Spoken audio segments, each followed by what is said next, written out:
Bu xonadonga kelin bo'lib tushganimga endigina 6 oy bo'ldi. Erim uzoqda. U bilan to'yimizdan keyin 3 oygina yashash nasib etdi. Ishlari orqaga ketib, katta qarzga botgach, chetga chiqib ishlab kelmasam bo'lmaydi. Sen onam va akam bilan turib tur deb yo'lga otlandi. Ketganiga ham 3 oy bo'ldi. Bir oy har kuni telefon qildi, keyin kunora, hozir esa haftada bir marta zo'rg'a gaplashamiz.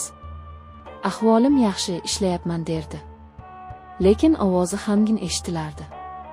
Shunday qilib bu katta huvillab yotgan uyda 3 kishi qoldik. Men 20 yoshli kelinchak. 50 ni qoralab qolgan qaynonam va qaynakam. Qaynotamni hech ko'rmaganman. Erim aytishicha ular 10 yil avval yurak xurujidan vafot etgan ekanlar. Qaynonam shundan beri bu katta hovliga o'zi egalik qilar. Bolalarni qattiq nazoratda ushlardi. Uyimizda mendan oldin ham kelin yashagan. Katta kelin. Qaynakamning xotini. Men kelishimdan 4 oy avval u o'zini osib qo'ygan ekan. Bu haqda menga hech kim aniq bir narsa aytmagan. To'ydan oldin sovchilar kelgandi. Kattasining baxti kulmadi, xotini kasalmand edi. Vafot etdi deyishgandi. Bu uyga kelgach qoni qo'shnilardan har xil gap eshitdim. Birovlar o'zini osdi desa, boshqasi tomdan yiqilib tushgan derdi. Qaynonamdan bu haqda so'rashga qo'rqardim. U kelinini nomini tilga olishni yoqtirmasdi. Bir marta ovqatlanib o'tirganimizda bilmay o'fsinim haqida so'rabman.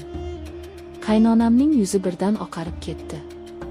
Qo'lidagi qoshiqni dasturxonga sharaqlatib qo'yib menga sovuq tikildi. Uning nomini bu uyda boshqa tilga olma kelin. Jinniligi bor edi. O'ziga o'zi qildi dedi. Va o'rnidan turib ketdi.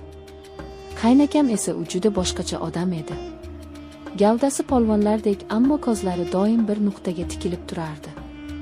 Kam gap odamovi. Ko'pincha oshxonasiga kirib olib soatlab chiqmasdi. Lekin ba'zan uning nigohini o'zimda his qilardim. Oshxonada ovqat qilayotganimda, hovlini supurayotganimda orqamdan tikilib turganini sezardim. O'girilib qaraganimda esa u shoshgancha ko'zini olib qochardi. Eng boshqacha jihati shunda ediki, u hali ham onasi bilan yosh boladek gaplashardi. Kechki ovqatdan keyin qaynakam onasining yoniga o'tirib olardi. Qaynonam uning boshini silab, sochlarini o'ynardi. Ba'zan esa qaynakam onasining oyoqlarini uqalab o'tirardi. Bu holat menga juda erish tuyulardi. Lekin onasi ku deb o'zimni ovutardim. Qaynonamning menga munosabati yomon emasdi. Lekin mehr ham yo'q edi. Faqat buyruq berardi. Uni qil, buni qil. Erim bilan gaplashib bo'lganimdan keyin doim so'rardi. Pul jo'natmasmikin? Qarzlari bo'ynimizda turibdi. Kunlar o'tgani sari bu uydagi vaziyat meni tobora siqib qo'yardi. O'sha mashhum kecha. Yarim tunda chanqab uyg'ondim. Tomog'im qurib olib bo'lib yonardi. Xonamdan chiqib oshxona tomon yurdim. Odatda kechasi hamma oshxonasiga kirib yotardi. Qaynonamning xonasi yonidan o'tayotganimda bir narsani payqadim. Uning eshigi odatda yopiq turardi. Lekin bu safar qiya ochiq qolibdi. Joyimda to'xtab qoldim. Nega eshik ochiq? Balki havosi dimiqib ochib qo'ygandir. Lekin u hech qachon bunday qilmasdi. U ayol o'ta ehtiyotkor edi. Qandaydir bir yovuz kuch meni eshik tomonga tortayotgandek edi. Yuragim gup-gup urardi. Men sekin eshikka yaqinlashdim. Ichkaridan ovoz kelardi. Past pichirlagan ovoz. Yo'q, bu oddiy pichir-pichir emasdi. Bu erkalash, nozlanish ovozi edi. Qaynonamning ovozi. Ammo men uni umuman boshqa ohangda eshitayotgandim. U yosh qizdek nozlanib ingranardi. Sovuq ter bosib ketdi. Qaynonam xonasida kim bilan gaplashyapti? Nima bo'lyapti o'zi? Titrab, qo'rqqanimcha eshikka yaqinlashdim. O'zimni to'xtata olmadim. Ichimda ham boshqacha edi. Jarangdor dadi. Mansur esa uning aksi edi. Uning ko'zlari chuqur, sokin, ammo ichida nimalar yashiringanini hech kim bilmasdi. U kamgap edi, ammo har bir so'zi oqdek edi. Ular ikkisi bir-birini toldirib turadigan ikki olam edi. Meni esa bu ikki olam birdek o'ziga tortardi.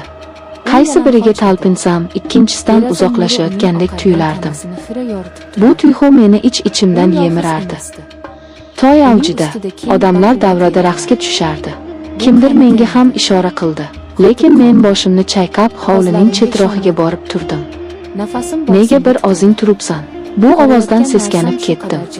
Yonimga qachon kelib ulgurganini sezmay ham qolibman. Bu Aziz edi.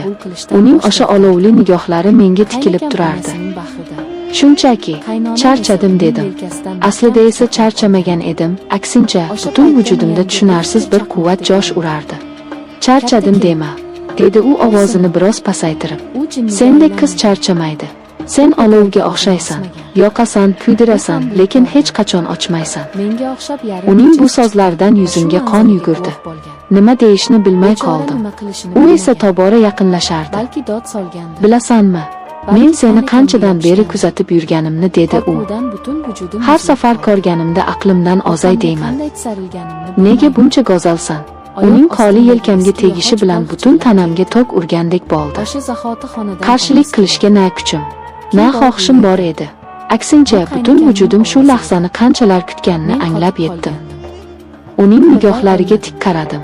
Uning ko'zlarida o'zimning aksimni emas, balki olovni ko'rdim. Meni o'z domiga tortayotgan ulkan bir gulxanni. Shu payt orqadan kimdir keldi. Ikkimiz ham chochib tushdik. O'girilib qarasam, Mansur. U bizga qarab turardi. Uning yuzida na hayrat, na g'azab alomatlari bor edi. Bir muddat uchalamiz ham jim qoldik. Faqat uzoqdan kelayotgan musiqa ovozigina bu holatni buzib turardi. Men nima bo'lishini kutib dahshatga tushdim. Hozir janjal boshlanadi deb o'yladim. Hozir hamma narsa barbod bo'ladi. Ammo kutganimdek bo'lmadi. Endi men ikki olov orasida qolgandek edim. Men ketishim kerak, dedim ovozim qaltirab. Mansurning qo'li bilagimdan tutdi. Shoshma, dedi u, biz sendan hech narsa so'ramaymiz. Faqat shu yerda bo'l. Bu so'zlarda qanday ma'no borligini tushunmadim, lekin qimirlay olmadim. Go'yo ikkala tomondan ikki qudratli magnit meni o'ziga tortib turgandek edi. Aziz qo'lini yelkamdan olmadi. Mansur esa bilagimni qo'yib yubormadi. Men ularning o'rtasida butun dunyodan uzilib qolgandek turardim.